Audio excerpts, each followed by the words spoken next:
Alright, so for once we're actually not using headphones.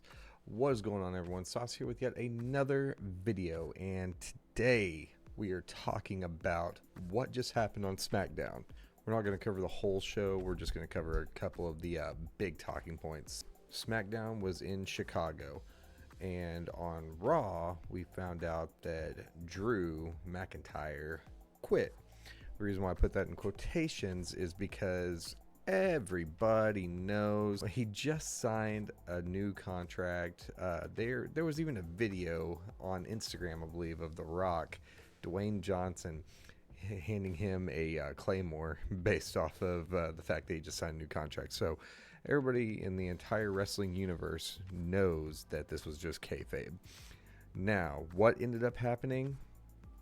Man, let me tell you. Drew McIntyre showed up to SmackDown and gave CM Punk a little beatdown.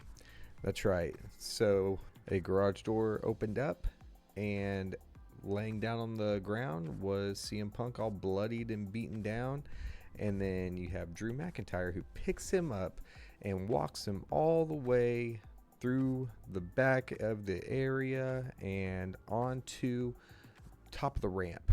And basically what ends up happening is Drew got to incite a little bit of payback on CM Punk. So for those of you who did not check it out, at Clash of the Castle, Drew McIntyre got screwed out of his World Heavyweight Championship match by CM Punk. And it was in his home country of Scotland, Glasgow. And so because of that, everybody kind of saw the writing on the wall that CM Punk was going to get his tushy knocked in by Drew McIntyre because we were going back to Chicago. So it was a little bit of payback. For those of you who don't know, CM Punk is from Chicago. So it was very, very interesting to see that occur. All it's doing is just furthering that storyline, and it's going to make for an absolute banger of a feud. The only real frustrating part is just that all we've seen has been mic action. It's just been a war of words for the most part, and a little bit of screwing over in matches. And I think that CM Punk is not completely healed up yet from his injuries, or at least that's what it's making it seem like, because we have yet to see him in the ring except for the Royal Rumble. That's the only time that we saw him in the ring, and he ended up getting injured. So it remains to be seen if he can actually compete and not get hurt. So we'll see what happens. Now, the biggest news of the night to end off show. Man, it was crazy. So we had seen and heard rumors of Jacob Fatu showing up for the Bloodline. And guess what happened? Obviously, the Bloodline interfered in Cody and Solo Sikoa's match. It ended up immediately as a disqualification. And then out comes Randy Orton and Kevin Owens to even up the odds.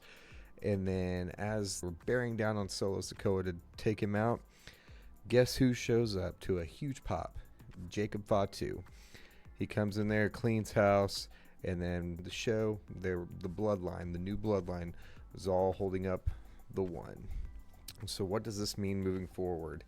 I am honestly not sure. They just added another wrinkle to this Bloodline saga, and it keeps getting better and better. It just honestly keeps getting better and better. I'm really excited to see what they do. There was rumors that they were actually nervous to bring in Jacob Fatu because he is actually pretty good on the mic. He's an excellent wrestler, and they're afraid that he's going to outshine Solo Sikoa, who is being billed as the heir to the tribal chief. So if he is out here overshadowing the tribal chief, the new tribal chief, it's not a great look. It's not a great look for Solo. Solo could be tumbling down the card here shortly if something doesn't happen positively for him. Now, some other big news that we found out, obviously leading up to the Jacob Fatu showing, is that apparently Roman Reigns is not coming back, or at least that's what they say. My guess is that at some point, the reason why they said this is so that at some point he will come back, and whenever he does come back, he's going to come back to an amazing, intense pop. As much as I don't like Roman Reigns as much as most people, I still think that it would be amazing to see.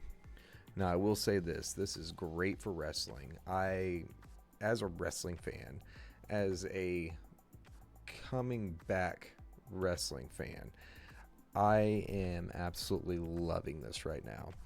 So, just on Raw, we just had one of the most amazing episodes of Raw, one of the most amazing debuts. If you haven't checked it out yet, check out my other video about the Wyatt Six and the debut of them. Oh my gosh, it was amazing.